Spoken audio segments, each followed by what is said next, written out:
Lapangan Terbang Antarabangsa Pulau Pinang LTAPP menyambut ketibaan kumpulan penumpang bagi penerbangan pertama program laluan perjalanan lengkap vaksin VTL udara Singapura Pulau Pinang semalam. Penerbangan pertama dari Singapura ke Pulau Pinang selamat tiba di Lapangan Terbang Antarabangsa Pulau Pinang bayan lepas pada pukul 6.40 petang.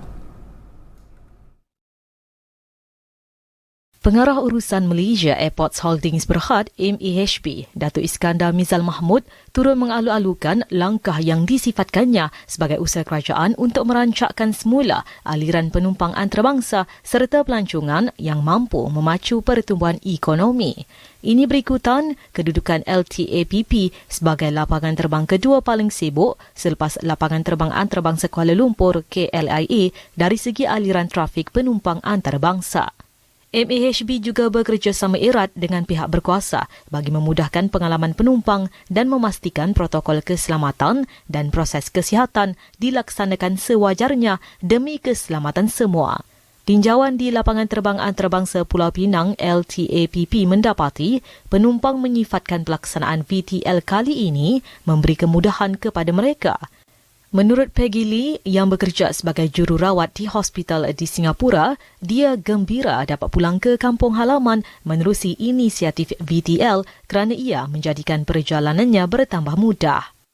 Because my working shift, so I very hard to get leave also lah.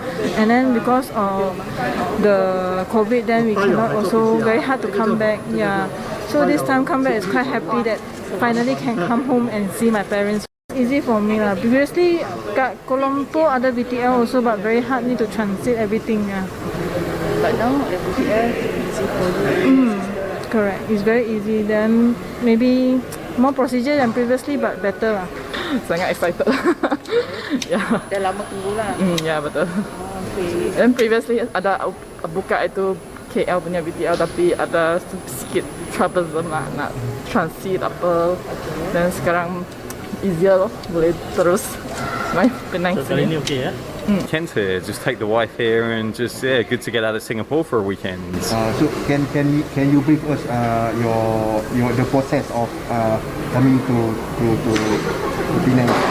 Sure. All this VTL.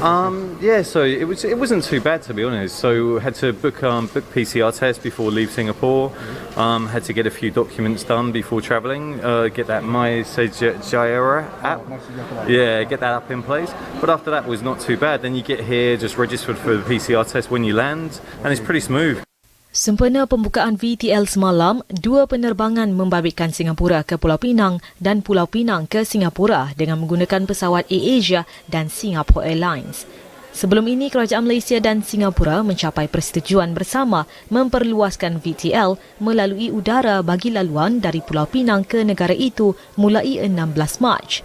Menteri Pengangkutan Datuk Seri Dr. Wee Ka Siong berkata, inisiatif VTL itu akan membolehkan pengembara yang lengkap divaksinasi berkunjung ke Pulau Pinang dan Singapura menggunakan syarikat penerbangan yang mengambil bahagian dalam program ini. Malah mereka tidak dikenakan kuarantin ketika ketibaan. Pelaksanaan VTL antara Pulau Pinang dan Singapura itu bermula dengan 4 penerbangan sehari membabitkan syarikat penerbangan yang mengambil bahagian di kedua-dua negara.